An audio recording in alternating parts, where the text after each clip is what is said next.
While Aegon marched on Harrenhal after his coronation, Orys Baratheon had taken most of his forces and his queen Rhaenys with her dragon south to deal with the excuse for the invasion.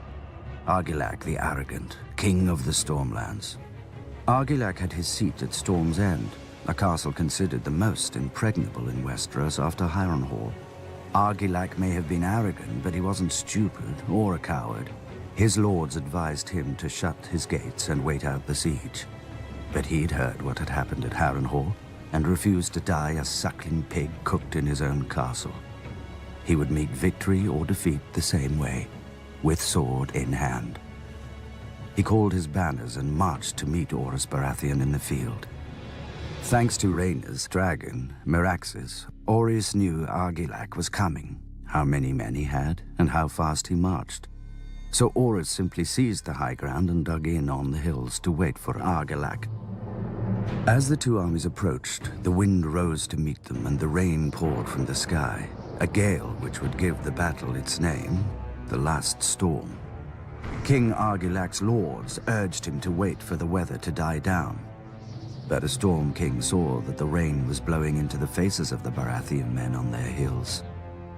And Argilac outnumbered the Baratheon host 2 to 1, with 4 times as many knights and heavy horse. Argilac attacked. 3 times Argilac led his knights against the Baratheon line, but the hills were steep and the rain had beat the earth to mud. The war horses foundered and slipped, and the chargers collapsed.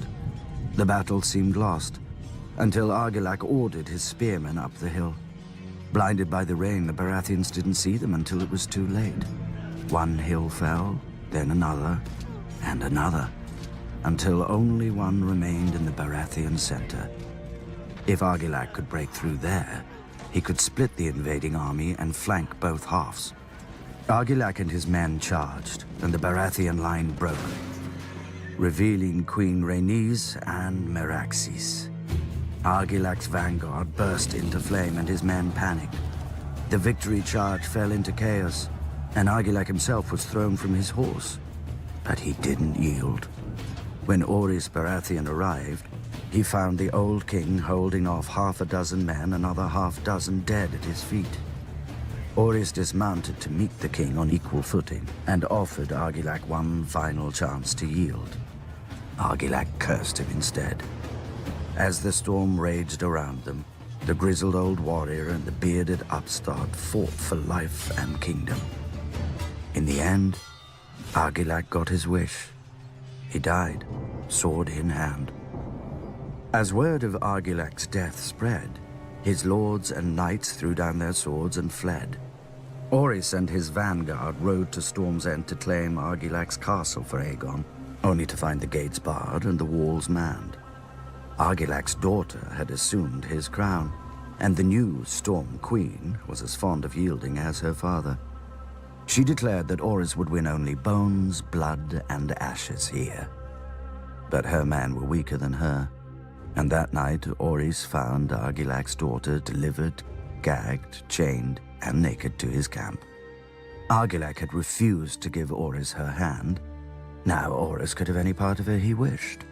But Orys unchained the girl, wrapped his cloak around her, and poured her a glass of wine. He told her he would take the arms, banner, and words of House Durrandon to honor her father's courage in the last storm. Conveniently, Orys had none of his own to discard first. The crowned stag became the sigil of House Baratheon, and Storm's End their seat. Argilac's daughter would even remain in her home, though as a lady instead of a princess. The Stormlands were now Aegon's, and as tribute, Aegon demanded the swords of the men Orys had defeated. For what purpose, Orys didn't know.